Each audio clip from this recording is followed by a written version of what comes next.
Ginisa ng ilang senador ang law enforcement agencies dahil sa patuloy na pag-ooperate ng isabong.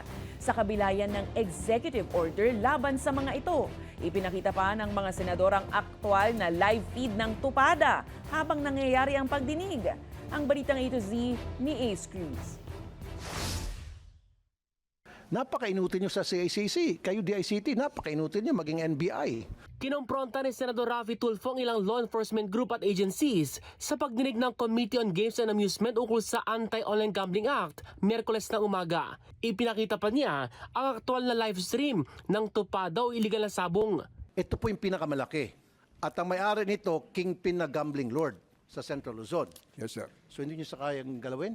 Paliwanag ng Cybercrime Investigation Center. Ang nangyayari po kasi, pag tinake down natin, gumagawa sila ng bago site, nire-redirect nila doon yung mga ano nila. Then sundan nyo. Yes, Mr. Chair. Trabaho nyo po yun eh. Yes, Mr. Chair. At may intel function PNP for that. So kung sila yung nag-open ng another site, sundan nyo.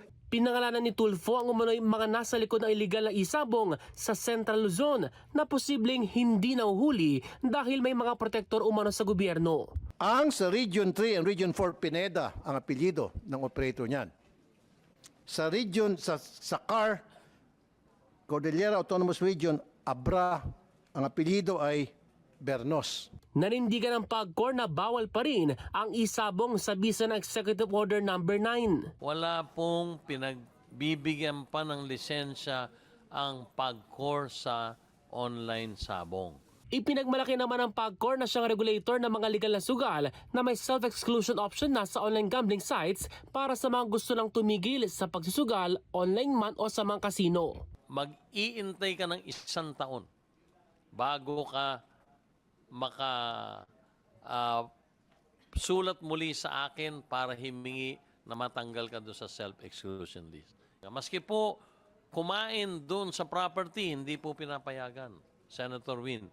Dahil hindi natin alam, baka pagkakain nun, makasimple sa lamesa o sa slot machine. Pero napuna ni Senador Win Gatchalian na may ilang gambling sites na wala pa rin self-exclusion option.